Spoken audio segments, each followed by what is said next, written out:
Last but not least, we have Melissa Traverse joining us on the studio. Hello. Hi, Melissa. Hi, how are you? I'm great. How are you? Good, thank you. Melissa's a brand specialist with BevNET and NOSH. Just recently joined the company. How long ago did you come on board? It was about 3 months. 3 months is a really recent period of time. This is a baptism by fire. It's a fire of delicious beverages. It really is. So what were you doing before you came to BevNET? Yeah, so I spent about 11 and a half years with Whole Foods Market in the North Atlantic region. Yep. I was a marketing coordinator there, Okay. and I oversaw our experiential marketing program. So if you have any questions about demo, let me know.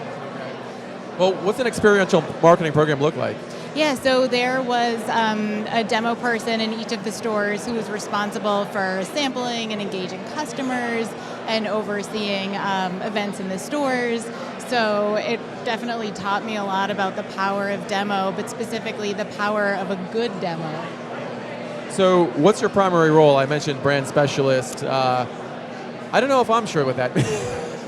I'm going to tell you.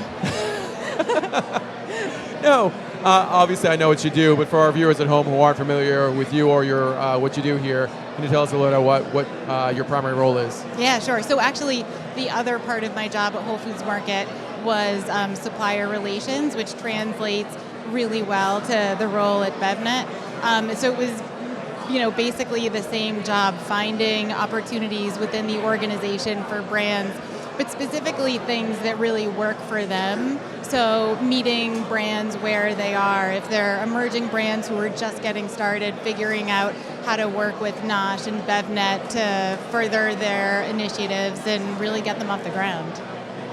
So, working with brands is so key. We have so many entrepreneurs here. I think I mentioned about 300 unique beverage brands here at this show, many more at NOSH as well. When they give you a call, when you reach out to them, what do you see as the most impactful ways that our organization can work with them, help them succeed and achieve the goals that they've set out for themselves? So the most important thing is just give us a call. Totally. Just reach out, give us a call. We have so many ways to interact with our organizations. Really simple things like referrals, connecting brands to any of the service providers or suppliers they may need, helping craft a press release that will work for our editorial team, giving general advice. So there are so many folks within our organizations who have expertise in different areas and connecting them to all of the information that we have within all of the folks on our team. And then we certainly have other opportunities across NOSH and BevNET for extra exposure. So I think the important thing to know is that no matter where you are in your stage of growth, we have plenty of ways to interact and help you grow. Introducing yourself has always been the best way. I love when people come up to me and say, hey Ray, I've seen you on stage, or I've seen you at BevNET Live, or I've read your articles, or heard you on Taste Radio, and I just wanted to say hi and introduce myself. And I'm like, great, because I never would have known, well, not necessarily never, but I wouldn't have had an opportunity otherwise to meet you. And that first interaction often turns into a really awesome relationship. And getting on a radar, frankly, allows us more time to taste your product, maybe Instagram your product, do these kinds of things internally that we love to do just because we love this industry just so much. In terms of the crossover between food and beverage right now, what are some of the things that really interest you, and some of the things that you've seen, as you mentioned, so many different beverages in the coolers? What are some of the things that really caught your eye today? Yeah, I think a similarity that I see between food and beverage, and certainly something that Bill Weiland mentioned, was sugar content. So consumers are looking for reduced sugar content across both of those categories, and figuring out how to make something very consumable without adding all of that sugar, and focusing on other flavors and ingredients to make them delicious without all of that added sugar. Now, we get a lot of products sent to the office. Please send products, if you haven't already, to BevNET headquarters, 44 Pleasant Street, Watertown, Mass. 02472.